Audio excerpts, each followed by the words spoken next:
ग्लानिर्भवति भारत अभ्युत्थानम् अधर्मस्य तदात्मानं सृजाम्यहम्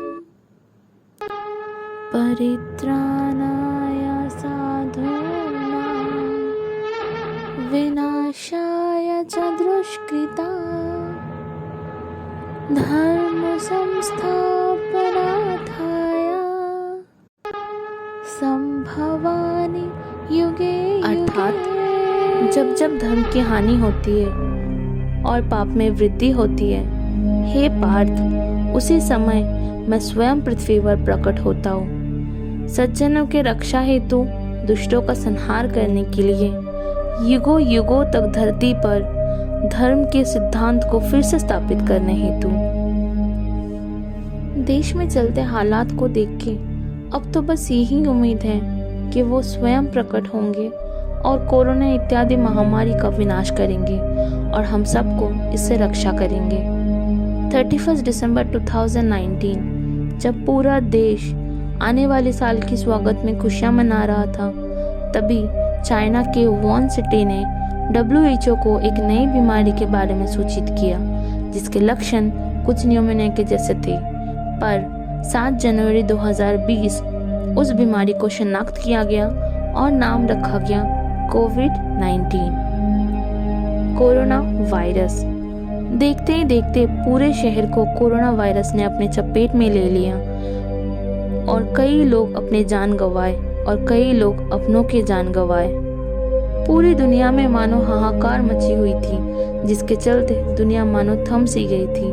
हर जगह लॉकडाउन घोषित किया गया, जिससे देश की सुरक्षा तो कोरोना वायरस से हो रही थी, पर उससे काफी लोगों की जीविका के साधन बंद हो जाने के कारण से वो पैसों की तंगी से जूझ रहे थे। जहाँ कुछ लोग घर पे आराम कर रहे थे, लॉकडाउन को छुट्टियां समझ के मना रहे थे, वहीं कई लोग खाना ना मिलने पर अपने जान गंवा रहे थे। यहाँ तक कि कुछ लोग आत्महत्या भी करने लगे थे। ये साल 2020 सिर्फ कोरोना में अंत नहीं था। ऑस्ट्रेलिया के जंगल में भीषण आग लगने के कारण जंगल के काफी जानवर इस आग की चपेट में आ गए थे। Locust attack Rajasthan, UP, MP, Haryana, Bihar, Gujarat, Uttarakhand, Maharashtra और छत्तीसगढ़, इन राज्यों में इसके आक्रमण से प्रभावित हुए थे और बहुत राबी फसल नष्ट हो गए थे, जिसके चलते हमारे किसानों को भारी नुकसान का सामना करना पड़ा था। आसाम, केरला और चाइना में भी भीषण बाढ़ आने के कारण से लोग अस्त व्यस्त हो चुके थे। मानो तबाही का सिलसिला खत्म होने का नाम ही नहीं ले रहा हो। साइक्लोन निसर्ग अम्फान ने देश के कुछ राज्यों में अपना तांडव दिखा रहा था, तो वहाँ आसाम, गुजरात, विशाखापट्टनम में ऑयल लीक, केमिकल विस्फोट, गैस लीक होने के कारण से उस इलाकों के और वहाँ काम करने वाले लोगों ने कईयों ने अपनी जान गंवाई और कई बहुत गंभीर रूप से घायल थे। एक तरफ कुदरत अपना कहर मचा रही थी, तो दूसरी तरफ इंसानियत की बलि चढ़ाते हुए कुछ लोगों ने एक गर्भवती हाथी को अनारस के अंदर पटाखा भर के खिला दिया और वो खाते ही हाथी के मुंह में विस्फोट हो गया, पर किसी भी इंसान को कोई भी हानि ना पहुंचाकर जल समाधि ले लिया माँ और बच्चे ने। सिर्फ 2020 ही नहीं, प्रकृति ने हर 100 साल में अपना खेल दिखाया है। 1720 bubonic plague, 1820 cholera pandemic, 1920 Spanish flu, 2020 corona virus. हर कोई 2021 के इंतजार में बैठा हुआ था। नया साल, नई उम्मीद। पर 2020 में भी अब कोरोना वायरस भारत में तबाही मचा रही है। तो एक नहीं, दो नहीं, तीन नई बीमारियां, जिसमें से एक महामारी भी घोषित कर दिया गया है, वो है mucormycosis black fungus.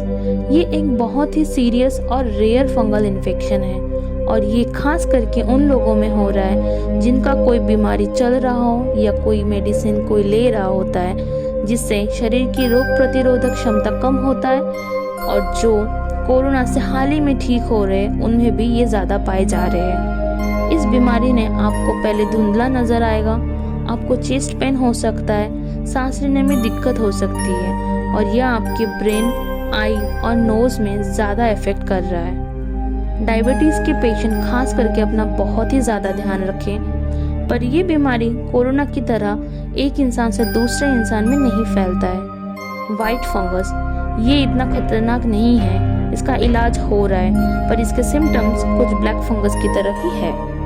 Yellow fungus ये आपके शरीर के अंदर कोशिका में पाए जाते हैं और इसके अंदर होने का पता भी देरी से चलता है, जिसके लिए इलाज में काफ़ी देरी होने के कारण ये फंगस बहुत ही खतरनाक हो जाता है। इसमें आपको आलस आएगी, आपका वजन घटने लगेगा, आंखों में सूजन होगी, नाक से खून आएगी, यहाँ तक कि कोई ऑर्गन भी फेल हो सकता है।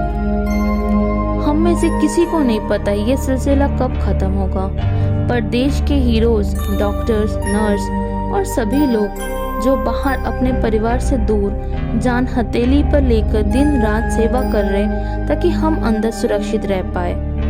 लॉकडाउन अब भी जारी है, इसीलिए अगर आप घर पे हैं तो उनका साथ दे, अपने आसपास को साफ रखें और अपना और अपने परिवार का ध्यान रखें। आखिर में बस इतना ही कहूँगी, गीता में लिखा है, तू कर वही जो तू चाहता है, पर होगा वही जो मैं चाहता हूँ। तू कर वही जो मैं चाहता हूँ, फिर होगा वही जो तू चाहता है।